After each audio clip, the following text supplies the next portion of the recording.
16절 상반절에 보면은 상속자가 되는 그것이 은혜에 속하기 위하여 믿음으로 된다. 아브라함의 믿음에 속한 자에게도 그러하다 말씀하고 있습니다. 하나님께서는 사도 바울을 통해서 로마서 4장 전장에 걸쳐서 아브라함이 믿음을 통해서 의롭다 하심을 얻었다라는 교리를 설명해 주고 있습니다. 본문에서는 하나님이 아브라함에게 주신 자손에 대한 언약을 통해서 믿음으로 의롭다 하는 것을 강조하고 있습니다. 오늘은 이 말씀을 가지고 믿음을 통해 주시는 은혜를 받으라 라는 제목으로 말씀을 전하겠습니다. 한번 따라서 해볼까요? 믿음을 통해 주시는 은혜를 받으라. 네, 우리는 믿음을 통해서 주시는 하나님의 은혜를 받아야 되는 것입니다. 13절서부터 16절에 보면은 그러려면은 뭐냐? 하나님의 약속을 믿는 자에게는 모든 것이 은혜다라는 것을 우리가 알아야 되는 것입니다. 한 번 더 따라서 해볼까요? 하나님의 약속을 믿는 자에겐 모든 것이 은혜입니다.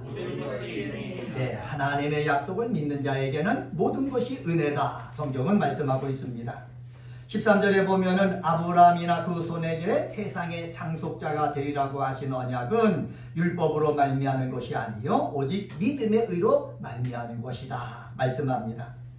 하나님께서 아브라함을 부르실 때에 아브라함에게 약속을 하고 부르셨습니다. 아브라함이 잘나서가 아닙니다. 아브라함의 성품이 좋아서도 아닙니다. 아브라함이 어떤 일을 시키면은 충성스럽게 잘할 것 같았기 때문에 아브라함을 부르신 것이 아닙니다. 아브라함은요, 하나님의 약속을 주시고 불렀을 때 안 해냈습니다. 그 약속을 믿고 살고 있던 갈대아 우르, 지금으로 말하면은 대도시 아닙니까? 강대국의 대도시를 떠났습니다. 하나님의 약속을 믿고 순종한 아브라함을 하나님은 기뻐하신 것입니다. 아브라함의 성품이나 능력이 좋아서 모세 때 율법을 주셨지만 율법에 비추어서 아주 적합한 사람이기 때문에 아브라함을 택한 것이 아니고 아브라함이 뭐를 믿었기 때문에 하나님의 말씀을 믿었기 때문에 그렇습니다. 이것을 믿음의 의로 말미암았다. 사도 바울은 그렇게 우리에게 말합니다. 하나님을 믿는 자에게는 하나님께서는 은혜를 베풀어 주십니다. 헬라에서 약속을 뜻하는 단어가 두 개 있습니다. 하나는 13절에 사용되는 에판겔리아라는 단어이고 다른 하나는 히포스 캐시스라는 단어입니다. 히포스 캐시스라는 단어는 조건부로 주어지는 약속을 말합니다. 말하자면 이렇습니다. 네가 만일 이런 것을 약속한다면은 나는 저런 것을 너에게 이행해 주겠다. 하나님은 히포스 캐시스 즉 조건부의 약속을 우리에게 하시지 않았습니다. 그러면 하나님의 은혜를 받을 수 있는 사람이 세상에 없기 때문에 그렇습니다. 하나님의 기준에 차는 사람은 아무도 없어요. 그런 목사도 없어요. 반면에 에판겔리아라는 말은 뭐냐? 일방적인 호의에서 나온 것으로 무조건적으로 주어지는 약속을 말합니다. 하나님은 아브라함에게 에판겔리아 약속을 해주셨습니다. 무조건적으로 뭐 했다? 약속했다. 사실 약속은요 당사자 쌍방 간의 조건적인 합의로 이루어집니다. 그런데 인간은 어떻습니까? 육체와 마음이 불완전합니다. 감정도 조절하기 힘들 정도로 연약합니다. 또한 삶의 상황이 내 뜻대로 내 마음대로 되어지지 않습니다. 그리고 약속을 했음에도 불구하고 자기 욕심이 가득 차 있기 때문에 그 약속을 무시하는 것이 누구냐? 우리 인간이라는 것입니다. 약속을 어기는 것을 밥 먹듯이 하는 사람이 밥 먹듯이 하는 것이 누구냐고요? 우리 인간입니다. 이런 인간을 어떻게 신뢰하겠습니까? 하나님과 인간과의 약속은 항상 하나님으로부터 일방적으로 주어집니다. 무조건적으로 주어집니다. 이런 것이 하나님의 약속입니다. 하나님의 은혜입니다. 그래서 바울은 하나님의 약속을 말할 때에 항상 에판겔리아라는 단어를 사용합니다. 하나님은 바울을 통해서 아브라함이나 그의 후손에게 세상의 상속자가 되리라는 약속을 하셨습니다. 세상의 상속자가 되리라는 것은 무슨 뜻입니까? 1차적으로 약속의 땅인 가나안을 기업으로 차지하게 될 것을 가리킵니다. 2차적으로는요, 천하 모든 족속이 아브라함의 후손이 되어 앞으로 오는 메시아를 통해서 주시는 복을 받게 되리라는 것까지 의미합니다. 이 같은 약속에 대해서 우리가 취할 태도는 무엇입니까? 하나님이 하신 그 약속을 수용하는 것입니다. 받아들이는 것입니다. 하나님의 절대적인 약속에 대한 인간의 진실한 수용을 성경은 믿음이라고 합니다. 아브라함에게 후손의 약속을 하나님이 하셨으니 아브라함은 나이가 점점 더 많아져서 의학 지식으로 세상적 상식으로 아이를 낳을 수 없는 것처럼 보여도 하나님이 하시면 된다 확신했습니다. 하나님이 하시면 된다, 이 확신이 믿음입니다. 전능하신 하나님이 일하시면 내 관점에서는 나는 할 수 없다 말할 필요가 없는 것입니다. 우리가 할 일은 아멘 하는 것입니다. 받아들이는 것입니다. 그래서 우리는 하나님이 주시는 은혜를 사모해야 합니다. 은혜가 꽃피는 교회 성도님 여러분, 그러므로 하나님께서 약속을 나에게 주셨다는 것은 하나님의 은혜가 임한 것입니다. 나는 자질이 부족해도 허물이 많아도 이런 것과는 관계가 없이 주시기에 그것은 뭐냐? 은혜입니다. 세상 사람들은 하나님의 은혜로 구원받고 하나님의 은혜로 복을 받아 누리는데도 어떤 사람은 교회 다니면서 하나님의 은혜가 아닌 율법에 속해 있는 사람이 있습니다. 이런 사람의 특징이 무엇인 줄 아십니까? 검사가 죄를 찾아 추궁하듯이 마귀가 우리의 죄를 가지고 농락하듯이 합니다. 우리는 복음주의의 생각과 말과 행동으로 우리를 바꿔야 되는 것이에요. 남을 검사처럼 마귀처럼 잘못한 것들을 채잡는 것이 아니라, 그들을 들춰내는 것이 아니라, 나를 복음주의로 하나님의 은혜를 받았으니까 나는 은혜의 사람으로 내 말을 은혜롭게 하리라, 은혜롭게 생각하리라, 은혜롭게 행동하리라 자꾸 바꾸려고 해야 되는 거예요. 주일날 교회 와서 예배드리고 찬양하고 말씀을 듣고 기도하면서 하나님 은혜의 생각으로 내 말과 내 생각, 내 행동, 내 삶이 바뀌어지게 하여 주시옵소서, 이렇게 하나님 앞에 기도해야 되는 것입니다. 사랑하는 성도 여러분, 은혜를 빼버리잖아요? 그러면 이 세상에 힘든 것밖에 없어요. 목사에게 하나님의 은혜가 임해야지 은혜 없이 설교해보세요. 얼마나 힘들겠습니까? 여러분들에게 하나님의 은혜가 있어야, 은혜가 임해야 임해서 예배를 드려야 이 예배가 기쁨이 있고 감사가 있고 신나는 것이 있는데, 은혜 빼놓고 예배 드리려면 여러분 얼마나 피곤하겠습니까? 얼마나 힘들겠습니까? 짜증도 나고 불평도 나고 원망만 생길 겁니다. 기쁨과 감사와 찬양이 사라져버릴 것입니다. 행복감이 사라져버릴 거예요. 그래서 이 기쁨, 감사, 행복감을 찾기 위해서는 바로 뭐냐? 내가 하나님의 은혜를 내가 받아서 구원받은 백성이 되었으니까는 내 속에서 은혜를 통해서 내 말이 나오고, 은혜를 통해서 내 생각이 나오고, 은혜를 통해서 내 행동이 나오게 해야 될 줄 믿습니다. 하나님은 바울을 통해서 14절에서 분명히 말씀하셨습니다. 만일 율법에 속한 자들이 상속자이면 믿음은 헛것이 되고 약속은 파기되었느니라. 여기 헛것이 되고 라는 말은 완료 수동태입니다. 문법적으로 보면은 못쓰게 된 상태, 소용없는 것을 말합니다. 여러분, 율법에 속한 자들이 상속자가 되면 믿음은 쓸모없다라는 것이에요.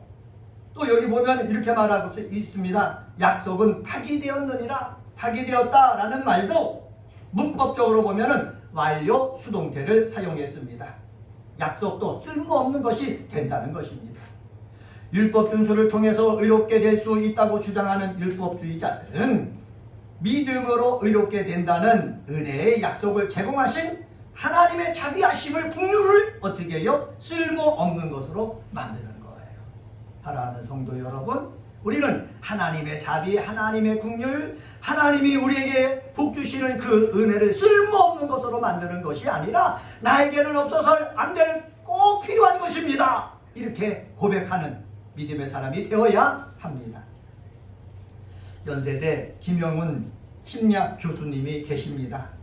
노력의 배신이라는 책을 쓰신 분인데 유튜브에 들어가셔서 이분의 강의를 한번 들어보시기 바랍니다. 저도 들어봤는데 한국의 많은 사람이 노력 신봉공화국에 빠져 있다라고 합니다. 노력하면은 다 된다는 생각에 빠져 있기 때문에 이 한국에 있는 많은 사람이 안 되면은 모두 다 누구 탓에? 내 탓이라고 그러는 거예요. 내 탓이라고 하면서 자책감 속에 빠지고요, 자괴감 속에 빠져버린다는 거예요. 우리의 노력 위에 뭐가 더해진다고요? 하나님의 은혜가 더해질 때요, 우리의 삶은 좋은 결과가 나타날 수가 있는 것입니다. 그래서 우리가 하나님 앞에 나와서 기도하고 예배드려야 할 이유가 무엇입니까? 하나님, 내가 열심을 다해 노력하겠습니다. 그런데 이 노력만으로는 다 안 되기 때문에 하나님의 은혜가 필요합니다. 그래서 우리는 예배를 드리면서 하나님, 내가 공부할 때도 하나님의 은혜가 임해야 내가 공부를 통해서 좋은 열매를 맺을 수가 있습니다. 하나님, 내가 하나님께서 생명을 주셨는데 내 노력으로 이 아이를 낳고 이 아이를 키우는 거 되어지는 것이 아니라 아이를 낳을 때도 아이를 키울 때도 하나님의 은혜가 필요합니다. 하나님의 은혜를 주시옵소서. 우리는 은혜를 사모해야 되는 거예요. 내가 세상에 일할 때도 내가 갖고 있는 실력과 능력을 가지고 이 세상의 모든 일을 다 돌파해 나갈 것 같지만은 내 힘으로는 할 수가 없어요. 필요한 게 무엇입니까? 하나님의 은혜예요. 그래서 하나님 나의 이번 한 주간 동안 삶을 살아나갈 때에 하나님의 은혜를 주시옵소서. 우리가 기도를 해야 되는 것입니다. 로마서는 이렇게 설명합니다. 3절에 보면은 아브라함이 하나님을 믿음에 하나님이 그에게 의로 여겨진 바 되었다. 5절에 보면은 의롭다 하시는 이를 믿는 자에게는 그의 믿음을 의로 여기신다. 9절에 보면은 우리가 말하기를 아브라함에게는 그 믿음이 의로 여겨졌다. 13절에 보면은 오직 믿음의 의로 말미암은 것이다. 다 믿으니까는 의로 여겨졌다는 거예요. 다 이게 무엇입니까? 능력이 아니에요. 아브라함의 능력이 아니에요. 아브라함의 실력이 아니에요. 하나님의 뭐다고요? 은혜라는 거예요. 우리도 마찬가지예요. 하나님의 은혜를 믿을 때에 하나님의 역사가 내 삶 속에 일어나게 될 것입니다. 16절 말씀 한번 함께 읽어볼까요? 16절 말씀, 16절 같이 읽습니다. 시작! 그러므로 상속자가 되는 것이 은혜의 속함에 의하여 믿음으로 되나니 이는 그 약속을 그 모든 손에게 굳게 하려 하심이라. 아멘. 은혜에 속하기 위하여 라는 말은 뭐냐? 은혜를 따르도록 하기 위해서 라는 말입니다. 그러니까 저와 여러분들이 이 교회에 나와서 예수의 이름으로 하나님 앞에 예배를 드리는데 여기는 우리가 은혜에 속하기 위해서 나와서 예배를 드리는 거지요. 찬양하는 거지요. 은혜에 속한다는 말은 뭐냐? 은혜를 따른다라는 말씀입니다. 상속자가 되는 것은 노력으로 얻는 보상이 아니라 거저 주시는 은혜를 따라갈 때에 우리는 상속자가 되어지는 거예요. 천국에 들어갈 수 있는 상속자, 이 세상의 삶을 살면서 예수 이름 때문에 받는 그 복을 받는 사람이 되어진다라는 것입니다. 저희 교회 이름이 은혜가 꼽히는 교회인데 그러면은 은혜는 무엇을 말합니까? 은혜로 번역된 헬라어가 카린이라는 단어예요. 은혜, 호의, 선물 등을 뜻합니다. 히브리어로 된 이 성경을 70여 명의 학자들이 모여가지고 히브리어로 된 성경을 헬라어로 번역했거든요. 그것을 72역이라고 그래요. 72역에서 히브리어 헨의 번역어가 뭐냐면 카린이라는 단어예요. 히브리어 헨이라는 단어는요, 어떤 뜻이 있는 줄 아십니까? 상황이나 선천적인 연약함으로 절망 속에 빠진 자를 강한 자가 와서 돕는 것을 묘사할 때 이 카린이라는 단어를 쓴다는 거예요. 강한 자가 와서 도와주어야 한다는 것입니다. 인간은 이미 스스로 구원할 수 없는 상태이기 때문에 하나님의 주권적 의지에 따라서 강한 자가 와서 구원의 손길을 내밀어서 그를 도와주는 것, 그것이 바로 뭐라고요? 은혜라는 거예요. 은혜. 우리가요, 하나님의 구원 약속들에 참여하게 되는 것, 그것이 바로 뭐라고요? 은혜. 내가 잘나서 내 생각이 내가 생각이 좋아서 바르게 되어서 그리고 똑똑해가지고 내가 하나님의 손을 붙잡은 것이 아니라 강하신 하나님이 오셔서 예수를 통해 오셔서 우리 손을 붙잡아 줬기 때문에 구원받는 것이고 우리 손을 붙잡아 주셨기 때문에 이 험한 세상에서 이겨나갈 수 있는 그 힘이 있는 거예요. 이것을 뭐라고 그런다고요? 은혜. 이런 은혜가 삶 속에서 꽃피워 좋은 열매 맺는 우리 사랑하는 성도들이 되시기를 주님의 이름으로 간절히 축원합니다. 두 번째로요. 18절과 20절, 21절을 23절을 통해서 찾아볼 수가 있는데 한번 따라서 봅시다. 아브라함의 믿음을 따라가니 은혜입니다. 네, 아브라함의 믿음을 따라가니 은혜입니다. 하나님의 상속자가 되기 위해서는 아브라함이 가졌던 믿음을 갖고 살아야 합니다. 18절 말씀입니다. 18절에 보면은 아브라함이 바랄 수 없는 중에 바라고 믿었으니 이는 내 후손이 이가 되리라 하신 말씀대로 많은 민족의 조상이 되게 하려 하십니다. 아브라함이 바랄 수 없는 중에 바라고 믿었다고 합니다.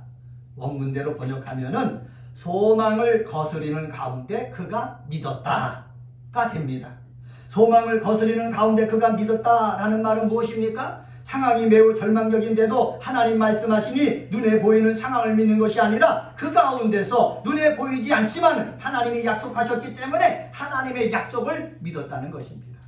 사랑하는 성도 여러분, 눈에 보이지 않지만 하나님이 약속하신 것을 믿었다. 그게 누구의 믿음이라고요? 아브라함의 믿음입니다. 여기서 믿었으니 라는 말은 뭐냐? 믿음의 상태에 들어갔다 라는 말입니다. 믿음의 상태에 들어가는 것이 중요한 것입니다. 눈에 보일 때에 이거는 가능하, 이건 이루어질 수 없는 일이야 하고 포기하는 것이 아니라 내가 눈으로 볼 때는 가능할 수 없지만 야, 하나님이 너에게 이것을 해주겠다 말씀하셨으면은 내가 그 믿음의 상태에 들어가야 하나님의 약속이 내 삶 속에서 이루어진다라는 것입니다. 믿음의 상태에 들어가면은 하나님 말씀이 그대로 믿어집니다. 한번 따라서 해볼까요? 믿음의 상태에 들어가면 하나님 말씀이 그대로 믿어집니다. 네, 믿음의 상태에 들어가면 하나님 말씀이 그대로 믿어지는 거예요. 이전에는요, 믿음의 상태에 들어가지 않았기 때문에 하나님 말씀하시면은 나는 부족해서, 나는 죄가 많아서 어떻게 이런 일이 내게서 일어나? 이렇게 거부할 수밖에 없었는데 나도 모르게 내가 하나님의 은혜에 의해서 내가 믿음의 상태에 들어가게 된다면은 어떻게 해요? 그대로 믿어지는 거예요. 처녀 마리아에게 천사가 나타나서 내가 귀한 생명을 잉태했다. 이건 일어날 수가 없는 거예요. 처녀인데. 그런데요, 마리아가 뭐라고 그랬습니까? 아멘. 그대로 믿어지는 거예요. 이 그대로 믿어지는 은혜가 저와 여러분의 삶 가운데 있게 되어지기를 주의 이름으로 간절히 축원합니다. 믿어질 때에 하나님의 일하심이 우리 삶 속에서 나타나는 거예요. 한번 따라해 볼까요? 믿어질 때 하나님의 일하심이 우리의 삶 속에서 나타납니다. 네, 믿어질 때에 하나님의 일하심이 우리의 삶 속에서 나타나는 거예요. 아브라함이 처한 상황은 상식적으로 보면 늙어 전혀 아이를 가질 수가 없습니다. 그런데도요, 하나님이 말씀하시니 하나님의 약속을 붙잡고 믿음의 상태에 들어갔습니다. 이런 믿음 갖기가 쉽습니까? 어려워요. 목사인 저도요, 눈에 보이는 것만 보고 믿고 판단하고 의지하려고 하는 거예요. 근데 눈에 보이지 아니한, 지난번에도 말씀드렸지만 구름 너머에 무지개가 있는데 그 무지개가 안 보이니까는 구름만 보고 두렵고 떨고 내가 앞으로 어떻게 해줄지 절망 속에 지내게 되는 거예요. 그러나 그 뒤에 있는 무지개가 있다라는 것을 믿고요, 믿음의 상태에 들어가면은요, 우리는 세상의 어떤 어려움이든지 이겨낼 수가 있습니다. 우리는 우리의 제한적인 지식과 경험을 가지고 판단하기 때문에 항상 절망합니다. 안 된다고 합니다. 실패한다고 합니다. 나의 지식과 경험과 판단을 의지하면은 안 돼. 할 수 없어. 어떻게 그런 일이 일어나? 하면서 자꾸 부정적이 됩니다. 내가 스스로를 제한합니다. 하나님이 나의 삶에 개입하지 못하게 합니다. 누가? 내가. 그러면 아브라함의 믿음을 따라갈 수가 없습니다. 아브라함이 받은 복을 받을 수가 없는 것입니다. 아브라함이 받은 복을 받으려면 우리도 아브라함의 믿음을 따라가야 됩니다. 아브라함의 믿음과 똑같아져야 한다는 것은 아닙니다. 아브라함은 저와 여러분처럼 염려를 했던 사람이고 자기 목숨을 유지하기 위해서 편법도 쓴 사람입니다. 그럼에도 하나님의 말씀하신 약속을 붙잡고 하나님의 말씀을 믿었다는 것을 하나님은 의로 여기신 것입니다. 하나님은 우리의 많은 부족한 것보다도 하나님을 믿는, 하나님의 말씀을 믿는 그것을 더 귀하게 보신다는 것을 우리는 알아야 됩니다. 사랑하는 성도 여러분, 세상에 예수를 믿는 사람이 많이 있습니다. 그 사람들의 말과 행동과 삶을 보면은 정말 부정적인 것들이 많아요. 우리가 보는 부정적인 것을 보고 하나님은 그에게 복을 주시는 것이 아니라 부정적인 모습 속에서도 하나님을 믿고 따르는 그것을 보고서 하나님은 뭐를 주신다? 은혜를 주신다. 축복을 주신다라는 사실입니다. 하나님이 아브라함을 보고 좋다고 하심이 바로 은혜입니다. 한번 따라해 볼까요? 하나님이 아브라함을 보고 좋다고 하심이 바로 은혜입니다. 네, 그렇습니다. 하나님이 보시고 행하는 것을 보고 그냥 좋다고 그러는 거거든요. 그냥 창세기, 하나님께서 창세기 1장에 창조하시고 보시기에 좋았더라 토부라고 말씀하셨지 않습니까? 그게 은혜예요. 부족하고 연약한데 내 눈에는 부족하고 연약한 것이 보이는데 하나님이 좋다고 말씀하시는 거예요. 그게 은혜예요. 이런 은혜가 저는 우리 은혜가 꼽히는 교회 사랑하는 성도들이 삶 속에 나타내어지기를 주의 이름으로 간절히 축원합니다. 성도 여러분, 내가 다 요구하지 마세요. 하나님이 좋다고 하면 하나님이 일해 주시는 것입니다. 이런 아브라함의 믿음을 따라가는 성도 여러분이 되어지기를 주의 이름으로 간절히 축원합니다. 그래서 저는요, 말씀을 묵상할 때마다 믿음의 상태에 들어가기를 원합니다. 기도할 때도요, 믿음의 상태에 들어가기를 원해요. 믿음의 상태에 들어가지 않으면은 말씀을 묵상하면서도 그냥 지식적으로 묵상하는 거예요. 기도하면서도 형식적으로 기도하는 거예요. 그러나 믿음의 상태에 들어가면은 말씀에 묵상할 때도 힘이 생기고요, 기도할 때도요, 하나님의 음성을 들을 수가 있는 거예요. 하나님을 찬양할 때도 믿음의 상태로 들어가고 하나님께 예배드릴 때도 믿음의 상태로 들어가기를 소망합니다. 믿음의 상태로 들어가면 내가 잘나서가 아니라 나의 주인 되시는 삼위의 하나님께서 하나님의 일을 하십니다. 나를 도구로 사용해서 일하십니다. 이 같은 사실을 알기에 보기에 부족하고 연약해도 믿음의 상태에 들어가서 하나님으로부터 믿음 있는 자로 여김받고 싶습니다. 누구나 믿음의 상태에 들어가면 소망이 생깁니다. 새 힘이 생깁니다. 미래가 가능성 있어집니다. 어디에 들어가면? 믿음의 상태에 들어가면. 믿음의 상태에 들어가면 약속하신 하나님이 반드시 이루시는 분임을 확신하는 것입니다. 할렐루야. 여러분들도 저와 같이 삶의 자리에서 소망이 생기고 새 힘이 생기며 미래의 가능성이 열려지게 되어지기를 예수 이름으로 축복합니다.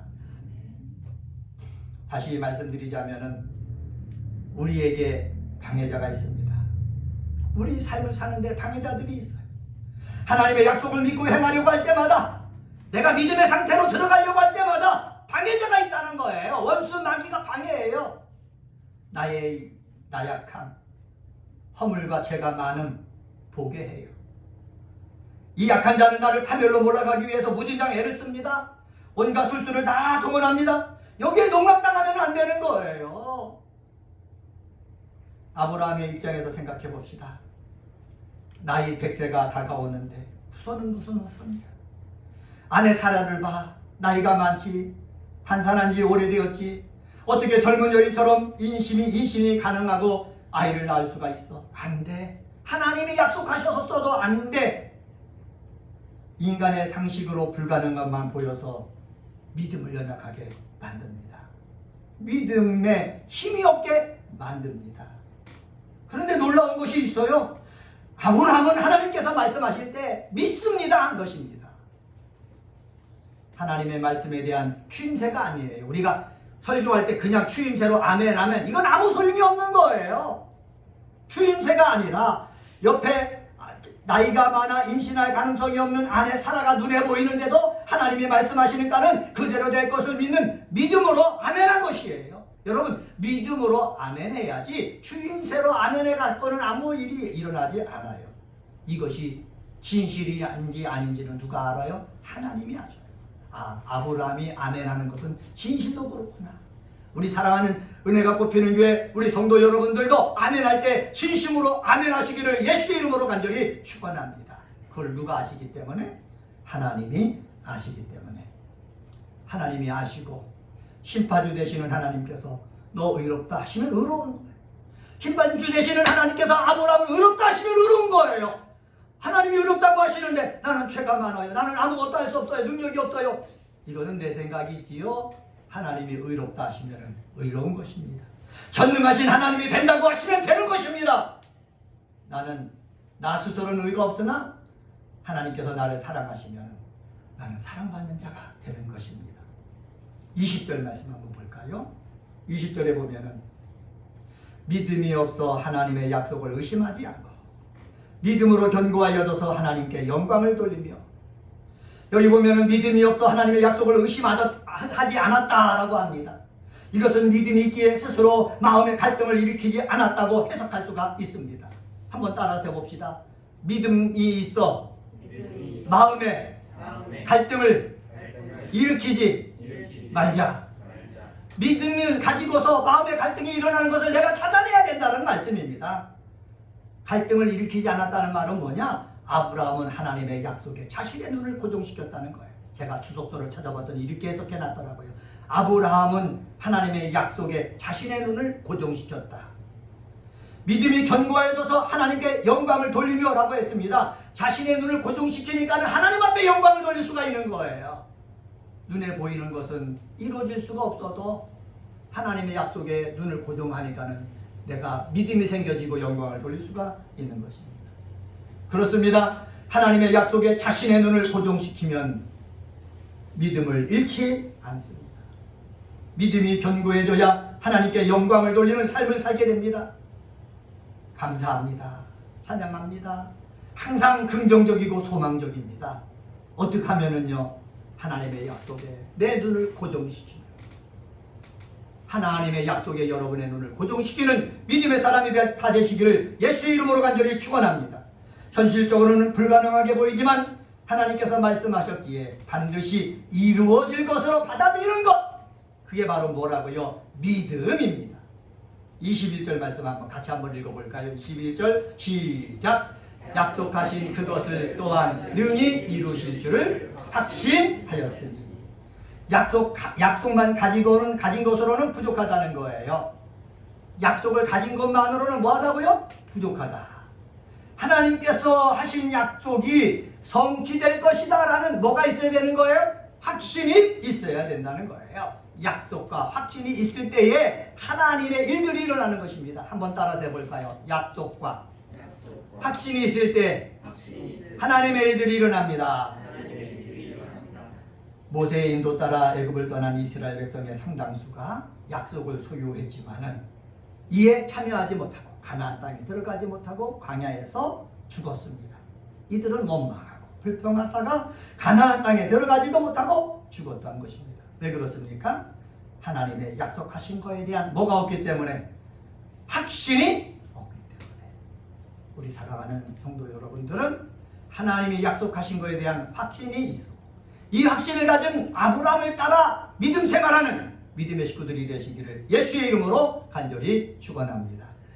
세 번째로 부활신앙 가짐이 은혜입니다. 한번 따라서 봅시다. 부활신앙 가짐이 은혜입니다. 부활신앙 가짐이 은혜입니다. 성경은 아브라함을 유대인뿐만 아니라 믿음으로 사는 모든 자의 조상이라 합니다. 바울은 감람나무뿐 아니라 접붙임을 당한 돌감람나무 비유를 들면서 이방인을 돌감람나무라고 합니다. 이방인은 참 감람나무가 아니라는 거예요. 이방인이 바로 누굽니까? 저와 여러분이에요. 우리는 다 돌감나무라는 거예요. 하지만 참 감람나무에 접붙임을 당하면은, 되면 접붙임 받게 되면은 참 감람나무와 같이 된다라고 말하고 있습니다.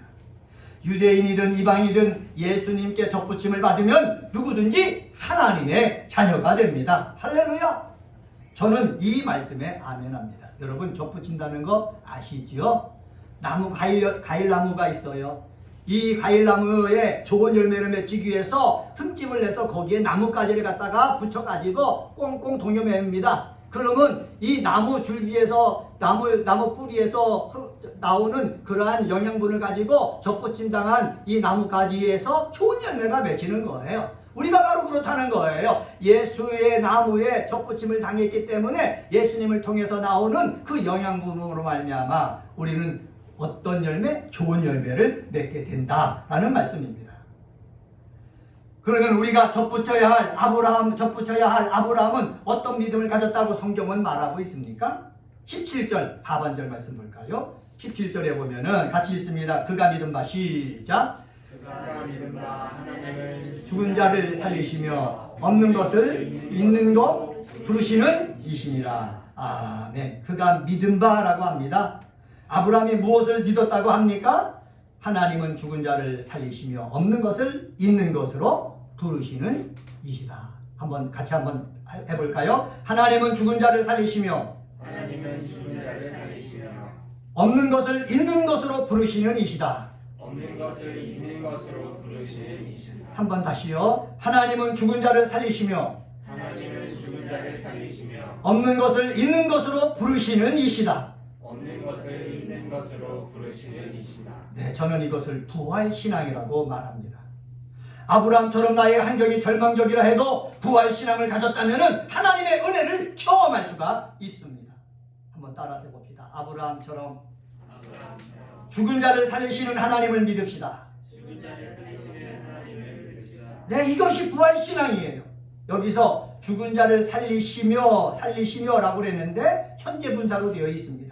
현재 분사라는 말은 무엇입니까? 하나님은 불가능해 보이는 상황에서도 한계를 초월해가지고 생명을 주시는 분이다. 계속해서 생명을 주시는 분이다 라는 말씀입니다. 전능하신 하나님은 인간의 생명을 임의로 주관하시기 때문에 수명을 단축시키거나 연장하시는 일은 말할 것도 없고 죽은 자들을 다시 살리시는 분이시다라는 말씀입니다. 하나님은 아브라함에게 하신 약속을 이루기 위해서 월경이 끊어져 있는 아내 사라의 태를 소생시키셔서 임신케 하시고 이삭을 선물로 주셨습니다. 하나님은 죽은 자를 살리시는 하나님이시다. 이걸 믿어야 됩니다. 한번 따라서 봅시다. 하나님은 죽은 자를 살리시는 하나님이시다.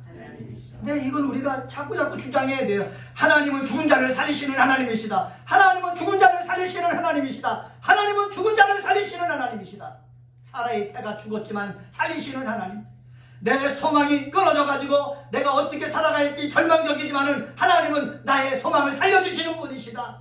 내 인생을 살려주시는 분이시다. 우리는 하나님 앞에 나올 때마다 하나님은 죽은 자를 살리시는 하나님이십니다. 하나님 앞에 나와서 신앙 고백을 해야 합니다. 그래야 내 가정이 살아납니다. 내 마음이 살아납니다. 믿음이 살아납니다. 세상에서 내 삶이 살아나는 것이에요. 죽은 자를 살리시는 하나님을 믿어서 여러분의 삶이 살아나는 역사가 있게 되어지기를 주의 이름으로 간절히 축원합니다. 또 여기 보면은 한번 따라서 해봅시다. 아브라함처럼 없는 것을 있는 것 같이 부르시는 하나님을 믿읍시다. 네, 그렇습니다. 아브라함처럼 없는 것을 있는 것 같이 부르시는 하나님을 믿는 저와 여러분이 되길 주의 이름으로 간절히 축원합니다. 이것을 직역하면은 존재하지 않는 것들을 존재하는 것처럼 부르시는 하나님을 믿었다. 이렇게 할 수가 있거든요. 창조의 능력이 없는 인간은 이 능력을 완전하게 이해하지 못합니다. 생물과 무생물의 생성 및 보존은 하나님의 창조적 활동으로 되어집니다. 다만 우리가 하나님의 창조적 활동을 볼 수 없을 뿐입니다. 여러분, 하나님이 이 세상을 운영하고 계시는 거 여러분 볼 수 있습니까? 볼 수는 없어요. 그런데 느낄 수는 있어요. 그리고 우리가 볼 수는 없지만은 천지를 창조하시고 운행하신 하나님께서 말씀하셨다면은 그것은 모두가 사실이에요. 왜? 나는 모르고 하나님은 아시고 아시는 하나님이 말씀하시면 그것은 뭐다? 사실이다. 한번 따라서 해봅시다. 하나님이 말씀하셨다면 그것은 사실입니다. 맞습니다. 무엇이든지 하나님이 말씀하셨다면 아직 보이지 않고 도저히 상상할 수 없는 일이라 하더라도 그것은 이미 존재하는 것이에요. 이루어지는 것이에요. 이것을 믿어야 기도할 수가 있어요. 이것을 믿어야 금식하며 하나님 앞에 나가서 기도할 수가 있는 거예요. 은혜가 꼽히는 교회 성도 여러분, 여러분의 믿음 생활이 정신적 스트레스를 풀기 위해서 종교 활동을 하는 것입니까? 아닙니다. 저는 여러분들이 종교인이 되는 건 싫습니다. 우리는 죽은 자를 살리시는 하나님이 없는 것을 있는 것 같이 부르시는 하나님을 믿기에 하나님을 의지합니다. 하나님의 이름을 부르며 기도하며 예배를 드립니다. 없는 것을 있는 것 같이 부르시는 하나님을 믿으며 신앙생활하는 성도들이 되시기를 예수님의 이름으로 축복합니다. 하나님을 정말로 믿으면은 19절에 나오는 아브라함처럼 됩니다. 19절 말씀 한번 볼까요?